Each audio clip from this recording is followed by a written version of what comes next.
Eros Meets Agape is a bi-weekly heart-to-heart conversation about love, sex, marriage, and relationships. Everyone wants to love and be loved, but everyone does not know how to give and receive the love they both want and need. Intimacy and passion are essential, yet mean nothing if there isn't unconditional and sacrificial love, which is the foundation for any lasting relationship. Dr. Sardia is a licensed marriage and family therapist and minister. Let's listen in as she shares how to create healthier and happier relationships. Hey there, family. Do you know what time of year it is? Do you know? I think you believe you know, but I'm about to really tell you. And it's not going to be what you thought. That's right. So you are probably thinking, duh, it's Christmas time. It's December. It's the holidays. That's what she's talking about. And no, that's not what I'm talking about, because the time of year that I'm discussing, that's right, guys. It is breakup season, and I'm here to help you walk through it. Whether you are the heartbreaker or the one who is brokenhearted because someone broke up with you, we're going to talk about that because it's difficult to navigate, but sometimes it's necessary to do. And we have to know how to have these conversations, but as well to know how to heal and move on from a breakup. So with that being said, let's talk about it, and I will see you in a second. Let's head on over into the classroom. All right there, folks. So I know you're probably saying, what is she talking about? This is that time of year again. Yes, you probably were not aware, and you all know I love some stats. So this is not the first rodeo, right? We have spent our holidays at the Eros Meets Agape podcast with you for 3 seasons now, right? This is our 4th holiday season. Normally, we talk about surviving the holidays, giving you tips and things to do with your relationship, but we have never had the discussion on breakups. And unfortunately, it's a realistic experience that a lot of people are having, and especially right now. And you are probably saying, well, what are you talking about? All right, so here's the thing. In my opinion, I would believe that the summer months would be the time that people would break up the most. And here's the reason why. And I always have my examples, right? So, I used to lifeguard. I tell you all about it, right? So that's the summer, college. If you didn't have a serious relationship, then whoever you were seeing, you broke up with them because now it's summertime, you're home, and you're just trying to have fun. I know a lot of people who broke up with someone during the summertime. Now, I can't particularly say why. I don't know. But that would be the time where they wanted to be footloose and fancy free. So I would believe it would be summer, right? You spend all winter getting your hot body and you want to show it off, I guess. Well, I obviously think a lot different than people, because you probably are already aware that people break up during the holiday season. Now, I get it. This is not the easiest time of year for a number of people, and I understand the reason why. The holidays are generally a time whereas if you have had a severe loss, meaning that someone is no longer in your life because they have passed away, then it's especially hard to experience the holidays because you're accustomed to that person being with you, and to now have to experience that without them, that is extremely difficult. And I know what that's like. And I had to personally experience that with a number of family members. And it's never easy, and it is an adjustment. I would never be one to say time heals all wounds. That's just a lie. Jesus heals all wounds, but time does not.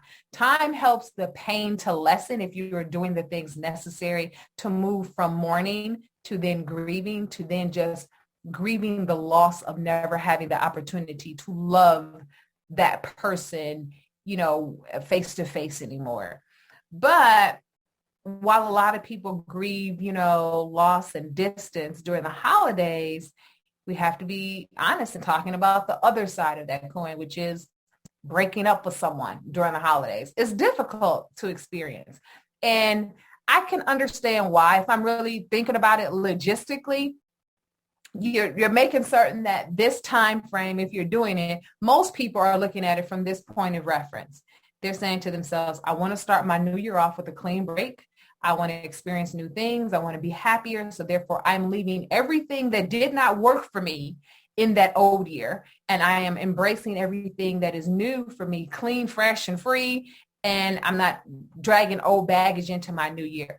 A number of people will break up with someone for that sole reason alone, right? I want a clean break and I want to start my new year off right. And that means I'm going to let go of a relationship that is no longer working for me. But then there are other reasons that people have in mind. All right. Now, this is kind of petty, right? I really want to be single. I don't want to be rude. So I'm going to go ahead and break up this person before Christmas so I don't have to give this person a Christmas gift. That's kind of petty, childish, but I do know people that have experienced that. Mostly you see that from either immature people or young people. Now, I get it, but if you're thinking about it, I'm just going to help that group of people out. If I'm thinking about it, all right, if I'm not really feeling you in this relationship, then it's probably a little difficult to get you a gift for the holidays. Let me give you an example. I was doing a group event one time with couples, and one of the couples out of nowhere went down a different road than where I was headed. And I was like, I have to put the rest of the people on hold and get these people together. And it was just a tad bit challenging. Here's the reason why. When we were having the discussion and this couple kind of went down their own road of their own, later in that conversation, they were discussing that they weren't happy. And the husband really just kind of just said it was like, I'm not happy. And he gave an example and he said, you know what, when your birthday comes around and I think it was her birthday or their anniversary. I can't remember which one. He said, well, when that comes around, I don't know what kind of card to get. I'm always stuck in the aisle wondering, do I get a funny card? Because jokes are easy for me. I definitely can't get a serious card because I'm not feeling what they're writing in the card. So it was challenging figuring out how do I be honest and not lie to you, but still try to somehow acknowledge you. So imagine it's the holidays and you're experiencing a time in your relationship where it's really over. Now, caveat here, people, you know how I do. I'm always going to say this. People, if you're married, this really may not be the best conversation for you. It could be applicable. It's going to be definitely applicable in a minute. But this particular example will not fit for you because I'm thinking of people that are just, let's just say going together. I don't even know if people say that anymore. Dating, but not people that are married. You'll get those tips in a minute. But for people that are just dating, you're thinking about it and you're like, okay, I don't know if I really want to spend the holidays with you. I have to get you a gift. I don't know if I really want to make that investment. I definitely don't think I want to accept a gift from you, knowing this is how my heart is feeling and this is what I'm going to say one day soon. That wouldn't be right.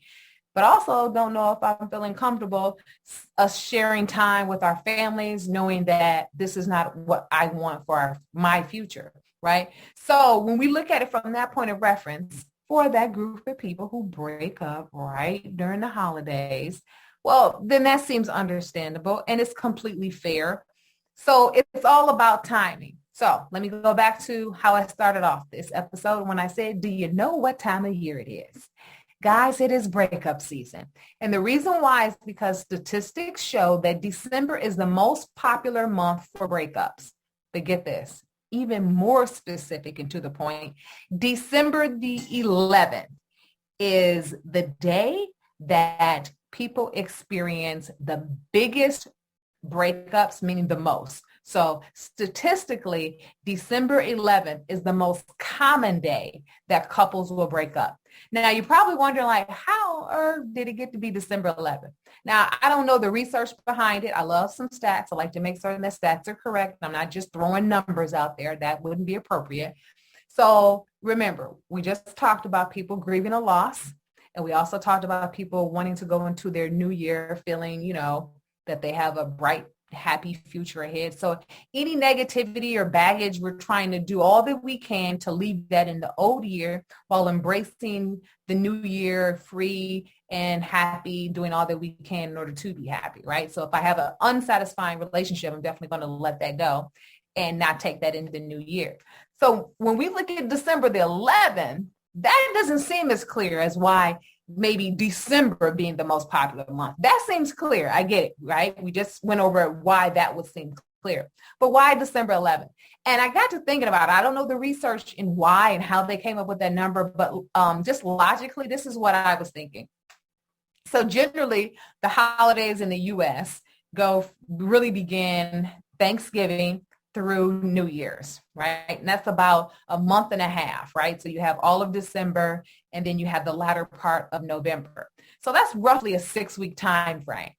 Most people, if they're breaking up, they'll do it before Thanksgiving because they don't want to start that stretch with that person, knowing that, well, if I do it, right after Thanksgiving, then that's not right. I have to time it so it's not right before, exactly before Christmas. And I can't do it right after Christmas. Then it looks like I just use them for a gift or to show up to different functions, and then I break with them right before the new year. That's not right. So most people will look at that time frame between Thanksgiving and Christmas as the time to break up. And if you do the math, I get it. Thanksgiving is always the fourth Thursday in November, so that date will vary. But generally, it's always in the last few days of November. And if you look at that, between that time frame and December the 11th, it is roughly 2 weeks. And December the 11th is exactly 14 days before Christmas. So in essence, I see it, meaning December the 11th is the perfect time frame to break up with someone, because it's not right after Thanksgiving. If you didn't break up with someone before Thanksgiving because you probably had to get your nerves up, figure out what exactly it is you wanted to say, how to have that conversation, where to have that conversation, what to do in that conversation, things of that nature, you might have prepared yourself for it, but may not have went through with it. So now Thanksgiving is over and you've had to endure a holiday season with that person, and you're kind of feeling like, no, this definitely isn't what I want to do. So I have to get this courage up to do this definitely before Christmas, because I don't want to have to relive what I experienced during the Thanksgiving season during Christmas or New Year's, right? So with that being said, what's going to happen here? You're going to make certain that you pick the perfect time. So it's enough time after Thanksgiving, but it's also enough time before Christmas. So therefore, you don't have to get a Christmas gift. You can have that conversation so you all can make that clean break. Hopefully, that we have to make certain. Hopefully is the key word here, people. Okay. And you're making certain that you are allowing enough time for that person to, not be caught up during the holidays. I remember, I tell you all my little experience all the time. And when I say I was just, in my opinion, a little bit dramatic. Now, I don't think I was dramatic because I was really feeling my pain. But when I look back on it, like right now, I can just laugh hysterically because I'm just envisioning just everything I went through. And it was just too much. In my head, I was like, Jesus, rain, fire, and brimstone on him. I can't believe he did me like this. But looking back on it, it happens. And I'm going to talk about tips and all that stuff in a minute. But looking at my own experience, I had my little heartbreak in the month of December. Now, it wasn't December the 11th. It was well before that. But it was still during the holiday time frame. And I literally remember being over one of my friend's house. I would always go over her family's house on Christmas morning for brunch. And, her mom would always invite me over or what have you. And so I was over there and I saw something, and not like I saw my ex or anything like that, but I saw something that triggered me in my own situation. I remember going in the basement, calling my friend, I don't think I can do this.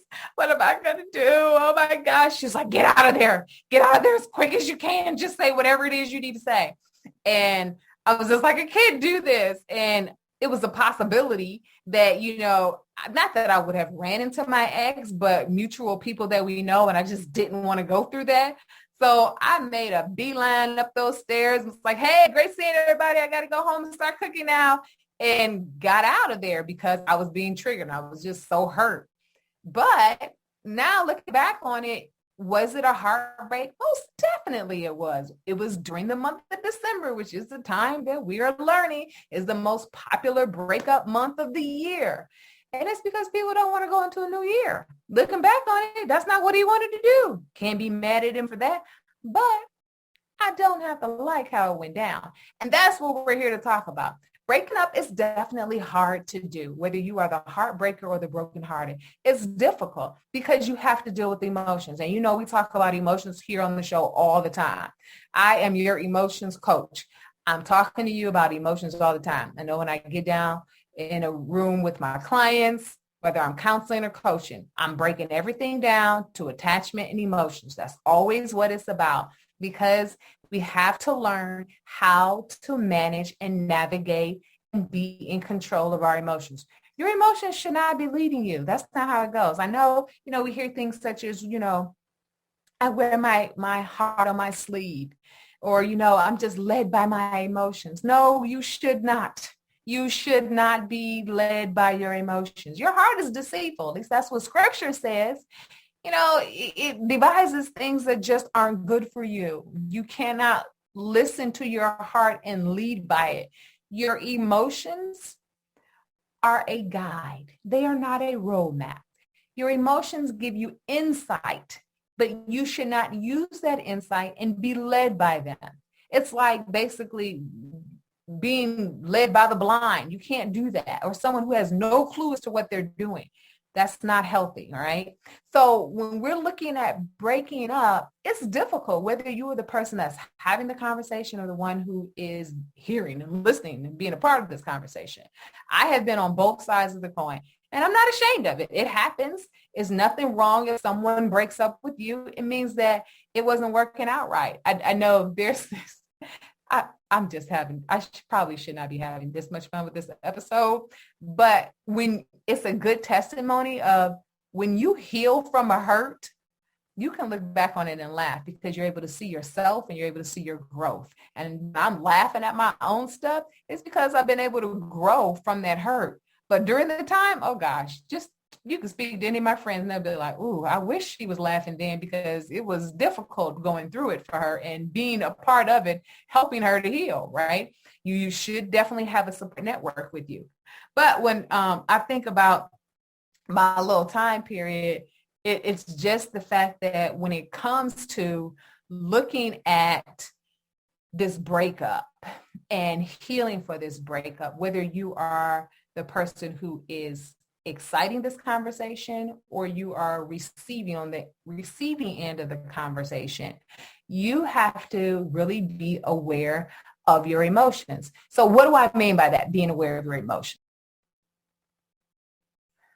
When I have had to be the one to break up with someone, and it hasn't been often, it's only a couple of times, it was definitely difficult. But I did everything I could to navigate that conversation very gingerly.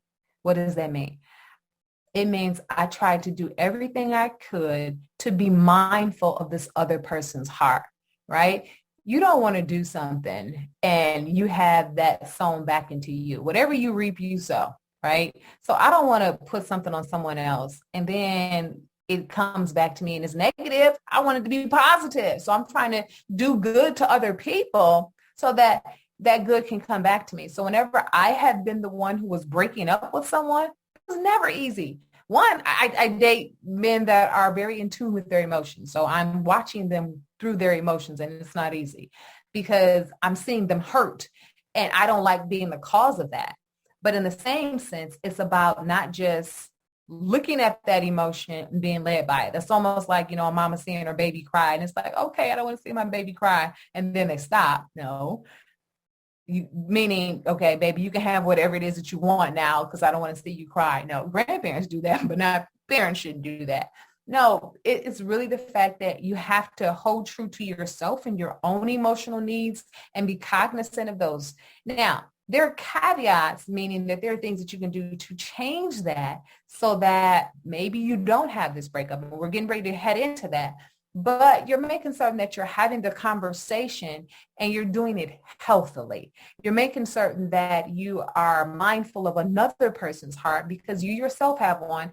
And if I talk to someone in a way that I wouldn't like someone speaking to me, then that means I'm not having the right conversation. Okay. Now, if I'm on the receiving end, which I have been in my breakups, as you know, I can honestly say I've had some, when I say some, I've had, I think it's two. Yeah, it's been two. And one went left. That was the one, Jesus rained fire and brimstone. And the other one, I didn't like it, but I respected the way in which it happened. All right. So let's get into how we're handling this breakup, right? Because breaking up is very hard. It's difficult to deal with. So let's go through the do's and don'ts, right? It's not an exhaustive long list, but it is something to kind of help you. So whether you are dating, if you are married, and when I say married, I'm using this very lightly. I'm not saying this is the time of year to start your life new because you're tired of being married. That's not me. That's not this show. That's not what we do here. Marriage is on an entirely different level, and I have to respect that level, that, sacrament, that covenant. That's an entirely different level. And we don't have time in this episode to handle those things in great detail. But when it comes to looking at your marriage and maybe there's been some infidelity or, something of that nature, or there's toxicity or abuse, well, then you can actually talk about, a breakup, because those are severe things that you can actually have a divorce. And I get it. Everybody's on different levels. Some people are like, well, I can have a divorce without all of those things. If that's not what I want and it's not making me happy, then I can do that. Yes, you can. You are your own person, and you most definitely can do that. I just biblically do not believe that is the best thing, because you just reach another level spiritually when you tie yourself in a marital union. So that's why I am just sticking to, okay, if you're married and you're listening to this with breaking up and healing after a divorce, or, trying to navigate this conversation to tell your spouse you no longer want to be married, then I'm solely looking at if there's toxicity in this marriage or if there's infidelity, okay? So I'm not going to go into great detail about those examples, because we want to keep it kind of broad for everyone to be able to kind of glean what it is they need to glean from these tools in order to navigate this type of conversation. So point number one, don't ghost someone, okay? That's just rude. And if I'm being really honest, it's not mature either. If you are old enough, now I don't have listeners that are in high school, or I shouldn't, because I talk about some risque things at times. But the people that are listening to this show are adults, right? And if that means if we're adults, we are adulting, and we're adulting, we are doing adult things. Part of adult things means we have to have the hard conversations. So if you're not feeling someone anymore, don't ghost them. That's just very inconsiderate. Most women like closure, meaning we want understanding as to why this is taking place. Now, there's a difference between needing closure because I just want to understand what went wrong, so at least I can know how this relationship or why this relationship did not work, so that I can make the necessary moves not to repeat that in my next relationship. And so I have clarity on just where you were emotionally. Even if I couldn't do anything, at least I have an understanding as to you and where you were. That's one thing, okay? It's totally different when we are looking at our attachment style, and I don't like rejection. So now I'm trying to get as much information as I can in the hopes of changing your mind, all right? I'm going to head to that point in a minute, and we're going to pray I remember it right. But discuss this other point first. Don't ghost someone. Be honest. Talk to them and tell them what is really going on. If you're afraid they're going to change your mind, then that means maybe you're not fully clear on this is what you want to do.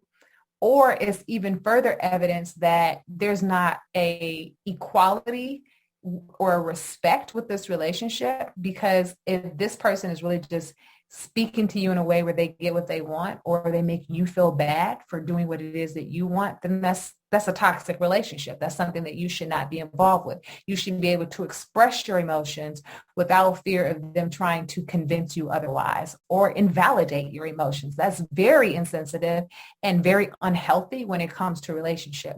No one should invalidate how you feel. They don't have to agree with it. They don't even have to like it, but they should respect the fact that it is how you feel, that is how you are seeing things. Even if it is a skewed view, it is how you are seeing things, and they should honor that and respect that. So don't ghost anyone. That's just very immature, and that's not something that we want to do if we're trying to grow and have loving and healthy relationships. In the same sense, don't be constantly angry or irritated so that the person breaks up with you. I get it. We don't want to have this type of hard conversation. I know it's definitely hard to do, but it's necessary. And the only reason it is should I say uncomfortable, is because you probably will discuss your emotions and or they'll discuss theirs. And if we're not in tune with our emotions, meaning I can identify them, I can address them and speak about them without me, being emotionally flooded or overwhelmed by them, then that means it's a problem. You have to be comfortable with your emotions. I'm not saying you'll always like every one of them, but you have to be comfortable with them so that you can have necessary conversations. But if you are trying to be angry or irritated so that another person will get, to the point where they're so fed up with you that they break up with you and it takes that burden off of you, again, that is not adulting. We're going to be adults. And that means what we actually will do, you have to have the hard conversation. That means you have to actually sit down with this individual and tell them where you are emotionally, tell them what is causing you the issues in this relationship, and then from there, telling them that you want to break up. And it's not easy. I know I've only really had to do that twice. So I've had 2 times where someone has broken up with me, and I've had 2 times where I've had to break up with someone. And the 2 times where I had to do it, it was just difficult. One, I've mentioned it before. I always have been blessed that I date really good men. And when I say really good men, they are just good in general. They're good men, individuals, their character, personality, or what have you. They've always treated me well. I say always. I'm going to say mostly because, that little breakup, it didn't have to go the way it did. But I digress. No, I'm just kidding. But seriously, when I look at it, having the conversation, because I knew their heart and how kind and good that they were, it was hard having that type of conversation. But I had to be honest in my own feelings and what I was not receiving, as well as what I was not feeling. And here's the thing. Sometimes we don't have to have a reason for breaking up with someone. They don't have to have done something to us in order to break up with them. One of the breakups that I had, I just didn't feel that kind of love for that individual. And I knew that individual wanted to marry me. And it was difficult because how do you break up with someone who has done nothing to you? How do you break up with someone who has only been kind and loving to you? It is hard, folks. It was hard having that conversation. And I am a sucker, okay? I date men that cry. And when you know someone and they're trying everything that they can do to hold back their tears, that was very difficult for me to still have that conversation. But I loved myself enough to say that you want just as much love coming from you, Saudia, as how they are giving to you. Meaning, I should be able to love someone as much as I was being loved. And it wasn't fair for me to receive all this love and not be able to give it. And it wasn't because I didn't want to. It was because for whatever reason, I could not love that individual in that way. So I had to have that conversation. And he had done nothing to me. So there are times where you will break up with someone and it's not because they have done something wrong to you. It's simply because they are not the right person for you. And if I'm being completely honest, out of all the hard conversations to have, I would definitely put that one at the top of the list, because that one you have to be honest and tell them that you do not have those types of feelings for them, or you don't have them to the depth of what they do. And you have to tell them that they have done absolutely nothing wrong, but you need to move on with your life so that you can have the love that you're desiring, as well as that the love that you have experienced from them. You want to be able to have that reciprocal in your relationship. All right. So don't ghost someone. Don't constantly get angry or be irritated so they break up with you. But you must have the hard conversation. And that means dealing with your emotions. And you don't have to be, an expert with the emotions, but you just have to be in a place where you can identify what's going on with you and be able to share why. So that person at least has understanding as to what's going on and why it's going on and why you're feeling the way that you do to the place where you want to break up. All right. Point number 2, when we're looking at this whole breakup situation, this is kind of piggybacking off of the first point. So the first point was you have to have the hard conversation, right? Well, here's what we don't do. Don't let the breakup be the first time you are discussing your feelings. That is not fair, guys. You can't do that. You can't break up with someone and this is the first time that they're hearing of your displeasure in this relationship or how you are feeling about how they are handling things or treating you. That's not how it goes. People make mistakes as well. Not everyone has really great understanding on how to love and to love healthily. So that means we're going to make mistakes. And even if you know how to love healthily, it doesn't mean you're going to always get that right. You're going to inadvertently hurt your partner. And if you as the partner have never said anything and you've gotten to the place where you're just fed up, so now you're breaking up with them, that is not a fair relationship. One, it is a relationship that is breaking one of the top 3 things that is a killer for a relationship. What is that? Communication. I've mentioned this before. Communication is one of the top 3 reasons why people break up and divorce. So if you have never discussed your feelings until now where you're trying to have this breakup, that means communication is a problem for you in the relationship. Now, I'm not saying this other person doesn't have communication issues as well, but you're evidencing yours if you are not sharing with them the reason why you are feeling negatively towards them or the relationship, and having that conversation as the end all be all during this breakup conversation. That's not appropriate. You have to give people time. You have to have conversations with them so they're clear. For example, I'm always going to tell you about me, never about anybody else, not because it's the me show, but, just giving you examples to illuminate the point. So when I was in a relationship with someone, and I remember it was summertime and we were over his grandmother's house. And it was him and his 2 siblings and their spouses. Well, one, they were engaged and the other one was married. And I had identified, I'm a person that communicates.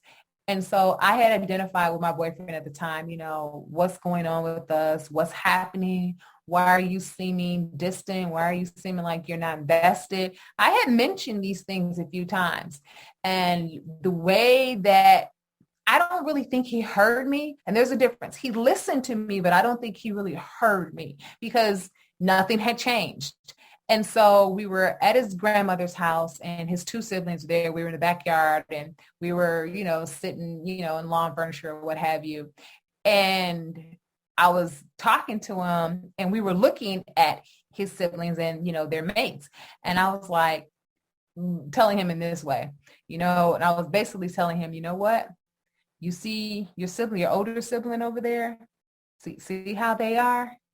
Yeah, that's not us. I was like, they're happy and settled in their relationship, their marriage, and they're doing well. They're coasting and they're doing well. That's not us. We're not solid like that. And then I said, okay, look over there at your younger brother. See how he's happily, engaged and they're all high on love? That's not us either, right? What are we? We are in some unknown zone and I don't know what's wrong, but I've mentioned this before, but this is a visual because you see these people happily loving each other right now and we're just here. That's all. I'm just here sitting with you and that's it. And that moment he got it. For whatever reason, that moment helps him to really be able to see what was going on with us or what was not going on with us. So that wasn't the moment that we broke up. But that was him seeing my previous conversations and now understanding them. So why am I saying that? If you're breaking up with someone, you're not having your conversation about your feelings solely in that breakup conversation. You are instead having prior conversations so that you can give this person a chance to even know what's going on, how you're feeling, as well as giving them opportunity to change it or to figure out if this is the place or relationship for them or if you are for them. But if you don't have prior conversations, and again, they may not join you in this conversation, right? It's not a fun conversation to tell someone how you are displeased with them. It's never great being on the receiving end of that. But you have to have the conversation anyway. You have to discuss and share with them, okay? So when you have that conversation, you definitely don't want it to be, like I said, during the breakup conversation. But you definitely want to make certain that you have it beforehand, at least a few times, guys. Not just I told him once and they should have gotten it. No, people don't always hear us. Remember in my example, my boyfriend didn't get it until we went to this thing at his grandparents' house, but I had had prior conversations with him. So I tried multiple times. He really wasn't hearing me, and I was giving him an opportunity to, course correct before, I said, hey, this is it. So you want to make certain that you actually have the conversation. You have to be direct and you have to be honest about how you are feeling. And you have to have that conversation a few times, because it takes time for people to change or to see themselves. So you don't want to have the conversation on Tuesday and then on Friday be like, okay, we're breaking up because I gave you 3 whole days to get yourself together and to change and you haven't. No, that's not enough time. So each time I had those conversations, there was time, lagging time in between. And that was to see, okay, did you really hear me? Am I going to see, any difference in you? And with that being said, after each time I have the conversation, I'm not saying, hey, great job, I see some improvement in what we talked about. I didn't have that opportunity. So I had to reiterate. Maybe he didn't hear it that way or understand it. Let me, communicate it a different way. So you want to give the person time to course correct. So you may have to have a few conversations in order to make certain that they hear you, but as well have opportunity to walk through what it is they need to do in order to course correct. All right. Point number 3, don't play games with people's heart. You don't want to do that. 1, you reap what you sow, and you don't want to reap bad on you because you did bad to someone else. Don't play games with people's heart. Now, if you're breaking up, then break up with the person. Make it a clean break. Don't play games with them and break up with them on Tuesday, and then on Thursday you're calling them because you're feeling lonely. If you've been with the person for at least a year, it is going to hurt you just as much as it hurts them. Just because they're on the receiving end of it doesn't mean that you won't feel pain. It just means that your pain is a little bit different because you led the conversation. But your heart is going to feel that hurt just as much. Why? Because you have become attached to that individual. You are accustomed to them being with you on certain occasions, doing certain things with them. Your heart is now symbiotic with them, and meaning you are close to them. You are an attached relationship. Therefore, you are going to feel the difference of when they are no longer there. So you can't break up with them on Tuesday and then on Friday you're feeling lonely. So you call them over and, get all booed up with them, go out with them, or, whatever with them, have sex, whatever it is. That's not cool. If you playing with somebody's heart, that's just not what you want to do. Don't use somebody for, your fulfillment, and then you kick them to the curb when you're done with them. It's going to come back on you, and you don't want that. All right. Now, I'm not saying I'm perfect. In my opinion, I have never used someone, because I always made certain that if it wasn't working, I was honest with the individual, because in the back of my mind, that's the last thing I needed was anybody hurting me. Now, I may have hurt someone inadvertently, but I never did it intentionally. And so have I been hurt? Most definitely. Can I say it was what I reaped, what I sowed, I got back? That I don't know. I just experienced hurt. But I made certain that I never played games with people's hearts. I was always honest, and I told them how I felt along the way. So it was never, brand new information to them. All right. So if you are breaking up with someone, don't play games. But if you are going to do it, make it a clean break. And when I say clean break, that means you have the conversation. You share with them how you are feeling. You express everything. You have every point made in that conversation. Maybe that conversation takes 6 hours, but if that's what it takes for them to have their questions answered and for them to share how they're feeling and for you to express everything of how you have been feeling or how you have tried and it hasn't worked, but you've done it all. If it takes 6 hours, it takes 6 hours. If it takes 6 minutes, then it takes 6 minutes. But you get everything off of your chest so you don't have to call them back and finish your conversation days later. That's not cool. That's not nice to them, and it won't be helpful for you either. It's not helpful for a clean break for either of you. All right. So my last point. All right. When I say my last point, let me kind of go back to that previous point. When I said make it a clean break, here's the thing. I get it. People change their mind. They realize, wait a minute, I thought I wanted to break up, but I don't think I want to. All right. So let me give you an example. One of my boyfriends, I actually broke up with him. We had had previous conversations. Things did not improve. So therefore I had a conversation with him and we broke up. We had friends that dated one another. So they kind of got us together and, we were hanging out this one day. I want to say we were at the park having a picnic or something. And I was feeling it. I was feeling him again. But what was happening? This is why I'm saying when your heart gets involved and you've been with someone for a while, you are attached to one another. In that moment when I was feeling him, well, guess what? All the things that I had issues with were not an issue in that point. That's an attachment relationship. We call that pursue, withdraw, appeal. This is what happens. The person who is emotionally avoidant does not express their feelings. Now that, a relationship is over, they find it easy to do so because there's no pressure. If I don't want to talk, I don't have to talk. I don't feel I have to respond to you. The person who is anxious wants to do everything they can to get that person back. We all know I am the avoiding person, and then the person I was seeing was anxious. So that individual was trying to do everything they could to get me back. So what were they doing? All the things that I was trying to tell them, hey, this isn't working right, this needs to change. They were doing that now that the relationship was over. Why? Because their attachment fears were kicking in. They felt rejected by me. And so now that I'm in their presence again, even though we are broken up, well, now I'm going to do all those things that she was telling me that I didn't do. I want to do all those things so that I can get this person back.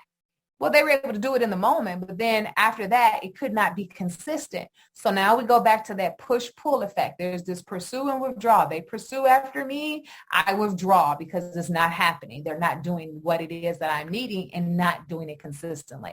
So you have to be careful because if you are changing your mind about this person or this relationship, you have to think through it. Am I changing my mind because I miss them? Or am I changing my mind because I actually see that they're trying to put forth an effort and they just need more time now? There is nothing wrong, in my opinion, with giving people another chance. You will hear people, especially on social media, all day long, people you shouldn't go back to someone that, you had a relationship with. Once that's over, it's over. Forget those people. They have to live their life, not yours. So if that's what you want and that is healthy, it's not a toxic relationship. If it's a toxic relationship, let me be clear. People that are in toxic relationships, the person who is toxic, that is being abusive, whether mentally, emotionally, physically, sexually, financially, those individuals will say and do whatever it takes to get you back. I think we all saw Tina Turner and What's Love Got to Do with It? And her husband would abuse her, then buy her a gift. I'm sorry, baby. I'm sorry. I'll never do that again. People that are in domestic violence with situations, they really do want to be better at loving, but they don't know how. They need the help to be able to get it. Why? Because in more cases than not, they have come from an environment where domestic violence was a part of their history. So it is now ingrained by it being genetic. It is now within their head because they have seen it. So it is a part of who they are, right? So case in point, you can have someone who says, I'm never going to do things that my mom did or said to me. And then you're an adult and you're parenting and you're like, dang, I'm doing the exact same thing my mama did. Or I sound just like my mom. Why? It's now genetic. You've been repeating it for so long that now it's just automatically in play in your head, right? Same concept when it comes to domestic violence relationships. Those individuals are saying really the truth when they say they're sorry. They're absolutely sorry, but they don't know how to change it or they're choosing not to. So if you're changing your mind towards a domestic violence situation, just know that person does not mean that. And you want to be very, very, very careful. There are too many people that die each year as a result of not leaving that type of relationship. And you don't want that to be you. So you have to be careful. Now, sorry, I had to get serious, but I had to make that point there. So going back to changing your mind. If you're doing it because you really see that that person is going to try or they have been trying and they're making that effort, then most definitely, if that's what you want to do, give them a chance. And even tell them, you know what, I see you're trying and I don't know if this is going to work, but I'll give you some time to see if we can course correct and then we'll talk about this. Don't just tell that person we can get back together. That's like a car, what do they call that? a cart. I can't think of the point right now. I'm trying to say, but or the term idiom I'm trying to come up with, but that's basically like giving them a blank check. No, don't do that. You have to put boundaries, healthy boundaries on a relationship. So what that means is if you're giving someone another chance because you're changing your mind, then again, folks, you have to go back to conversation and sharing your heart. You have to sit down and tell them, this is what's going on. I'm going to give us another shot. These are the things that I need. This is what I was missing. This is what I was needing from you in this relationship that was unavailable to me. So I'm going to give you another chance in order to provide these things. And then we're going to come back and talk about it in such and such weeks or such and such months, right? It can't be overnight because they need time. They need consistency for you to see they're going to be consistent for the remainder of this relationship. Some people can do it. Some people cannot. But you also have to be mindful. If this is in regard to infidelity, you're going to also have difficulty with this. Here's the reason why. Your heart wants to be with them, but your heart is also hurt by them. So you may give them time because you want this relationship to work, but you will have to grow in your ability to trust this person. And trust will not come if you are monitoring their every move. It doesn't work like that. You cannot be checking their GPS every single place that they go. You're never going to heal if you are using elements for trust. Now, I'm not saying that they cannot be used, right? I'm just saying you have to develop a healthy boundary setting that is good for the both of you. They should want to do some things because they want to prove to you that they're on the straight and narrow. But in the same sense, you have to give them room. You don't want to choke them, right? You have to give them room so that you can see their own effort as opposed to it's only working because of the parameters that you put in place. All right. So that's it when it comes to, you giving someone a second chance, right? You want to make certain that if you're giving a clean break, then you're doing the clean break. But if you are changing your mind, make certain that it is because you see this person's efforts or you're really seeing, okay, it's worth a shot, giving them another chance. All right, folks, this is the last point of the evening or the day, depending on when you're listening. Don't play with people's hearts. I cannot stress this enough. Don't make them do things in order to earn their way back into your heart. Now, I know many people watch Scandal and listen to Olivia Pope. You have to earn my love. Very true. Someone really does have to earn their way into your heart. That is absolutely true. And if someone has done you wrong and you're giving them another chance, yes, they have to earn their way back into your heart. But we don't do it because we're playing games. We do it because I love you or I want to have an opportunity to love you. So therefore, I have to give you another chance. But don't play games with people. I'm telling you, if you are just wrong to someone, you will see that come back to you. And it's going to hit you really hard. Case in point, I know someone and they spent a considerable amount of their life dating married people. And did not matter what other people told them, they dated married people. And they were content in dating married people. Okay, can I stress this enough? This is not something we should be doing. But this is what they did. Then what happens? They get married. And guess what? Their spouse cheats on them. And then in a conversation, they say to me, I think I'm really getting back on me what I did to other people. Now, I didn't agree or disagree. That was not my revelation to make towards them. That was theirs to have. And if that's how they saw things, that's how they saw things. Would that have been the case? I can't say because I don't put stuff in people's life. So I couldn't say one way or the other. But what I could say is, if you playing with people's hearts, you most definitely can rest assured scripture is true. You do reap what you sow. And that person spent so much time dating married people that when it happened to them, it was hard to handle. And it was very difficult for them to heal from that hurt. Did they heal? Most definitely. But they had to heal from it. And they had to own up to their own stuff. And that's when they became fully aware of their own stuff and what they did to others in the past. So don't play with people's hearts. Don't make people earn their way back into your heart, buy you things, take you places, do all types of stuff to jump through hoops. That's not love. That is not something that you should be doing. That is playing with people. That is taking advantage of someone. And if that's who you are, just know that you're going to reap what you sow. So please stop the nonsense now so your pain does not have to be as grandiose as what it could be. All right. But if you are considering, again, giving someone a second chance, then just say that so they know what it will take. And if they choose to earn their way back into your heart with doing a number of things, then at least they're doing it because they know you, they know what you like, they know how to love you. And it's not earning their way through buying new stuff or doing things for you. They're doing it for you to really see them.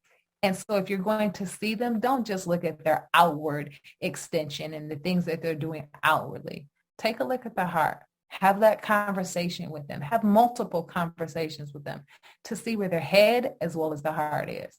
Their heart will say one thing, but sometimes they'll do other things. They should be consistent. What they're saying should also be what they're doing. What they're feeling should also be what you are experiencing. And if you're having the conversations, then you know about this individual, you know them to the place where you can test whether or not that is true. And when I say test, not meaning with games, but you're able to look at the evidence as well as what you are seeing and hearing to see if they line up. All right. Well, that's it for this episode, guys.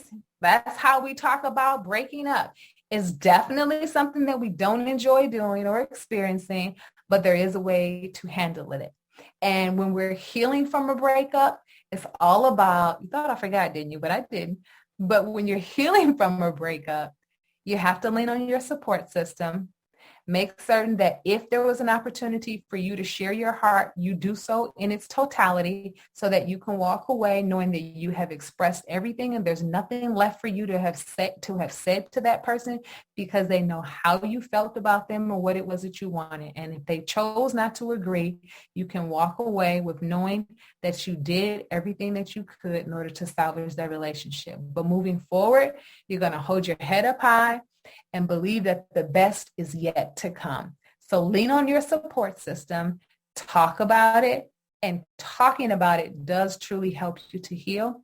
And I can be honest in saying, and in time, when I say time, meaning time doesn't heal all wounds, but when you're talking and you're using your support group and you have Jesus, yeah, time will pass and you will see that you can look back and you can treasure the memory and possibly even laugh about the experience because you can see that you are the better for it and that you are healed as a result of having dealt with it firsthand and not have bottled up your feelings, not have pressed everything down and never loved again and never opened up. No, that's not how we heal.